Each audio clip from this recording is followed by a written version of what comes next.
Have you ever been sitting around watching TV and you think to yourself, I can't do this anymore? Not that you can't sit and watch TV anymore, you just can't watch it like this. TV on some stand you got from Walmart, piles of random stuff everywhere, big wooden armoire full of stuff that's packed full of stuff you don't even know what's in it anymore. The dog's just laying there judging you. This is the day that all ends. Now, typically, I map out every detail of every project I do, but I've thought about this one for a long time, decided just get up and get started. We'll figure it out as we go. Make sure you warn your wife that you're about to start this. I told my wife the living room is going to be messed up for a long time, 3, 4, maybe 5 months. I don't know how this is going to go. And at first, when you start clearing out the room, rearranging stuff, she's excited. Looks like you're reorganizing, cleaning. Oh, he's cleaning. Look, it doesn't look good, but it's different. Let's get started. Now, confession time. I do not have a tape measure long enough to measure this wall. So I had to use a laser level and like this 4-foot yardstick or whatever you call it. Go ahead and start by finding the center of the wall. This is obviously going to be where you put the bump out that holds the TV. Do a little math.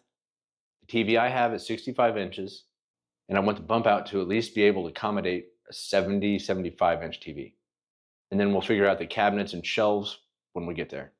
Now, if you look at the upper right-hand corner of my wall, there's this notch where ductwork goes for air conditioning. So we got to work around that. We're going to use that as a baseline to determine the size of the outside cabinets and the outside shelves. So use a laser level and a straight edge and mark the center of the wall. That's going to be the baseline for your drywall bump out. And then while we're here, also measure the size of that HVAC duct. And again, using your laser level, mark a vertical line, and then measure from the left wall the same distance as that HVAC duct, and mark another vertical line. All right, so this is where it's going to start getting a little serious. When you stomp through the living room with an oscillating tool, start cutting up the floor trim, your wife's going to be like, oh, but it's okay. She's not going to overreact yet. So I decided to make the drywall bump out 18 inches deep, and then the cabinets are going to be like 15, 16. Now, as you can see, I left the modem and the router all still plugged in, and then off to the right is the electric fence for my dog. You got to leave all that stuff plugged in, or there's going to be chaos in your house. The wife and the kids not going to be happy because there's no TV and internet. Everybody's going to be crying because the dog ran away. So just find a way to work around all these wires you might need.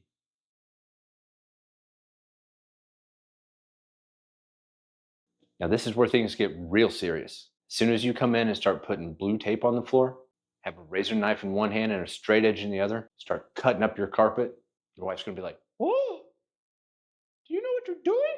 Just let her know. Just be honest. Be reassuring and tell her, no, I have no idea what I'm doing.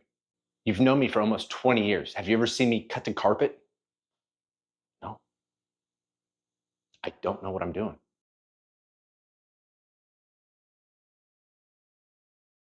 Now be really careful when you peel up the carpet tacks. Luckily, I got a tetanus shot last year at the doctor, and I was extremely careful and still got the hell scratched out of me. Cut on my hand, cut on my knees. These carpet tacks are at least 20 years old and are extremely rusty. At this point, go ahead and get out the shop vac and clean up all this mess because there was a bunch of little tacks that came out. And even after I used the vacuum, there were still tacks laying around I didn't see. Now, whenever you go to buy lumber for framing walls, I don't know what to tell you. The only thing I have to say is make sure you use it the day you buy it. Don't plan on buying the lumber one day and using it next week. They're all gonna look like Twizzlers. They're all gonna look like curly fries. I did the math and realized I needed 18 2x4s for this project, so I went to the big box store and I bought 19. The day after I framed this wall, I went back out to my shop and the 19th board that I didn't use looked like it was designed for a boat. So I've never built a bump out before, so I decided to start by building the face frame of it, and then we'll figure out how to attach it to the walls and the ceiling after that.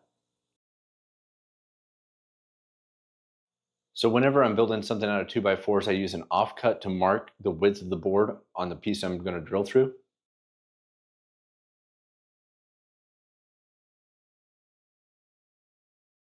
Now that I got the face of the frame built, I got to pray it clears that fan.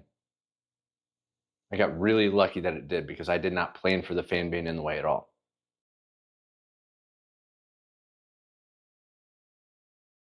Now use the laser level again to make sure that the face frame matches where you marked where the bump out should meet the wall. And then secure the face frame to studs in the ceiling. Be careful because the bottom is not secured to anything yet. Now I knew I wanted the bump out to come out about 18 inches from the wall. So I measured the space between the face frame and the wall, and I'm going back to the shop to build the side frames.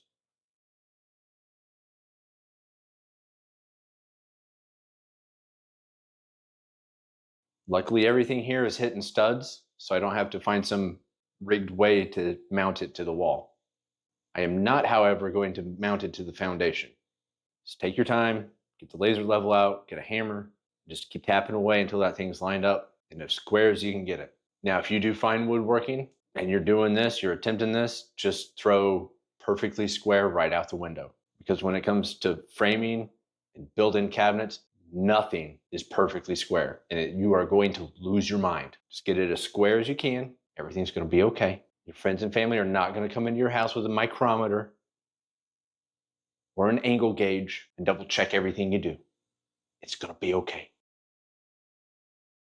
So you just watched me reorganize my living room, tear out the carpet, build a frame, and totally disturb my wife. Get up and do it yourself.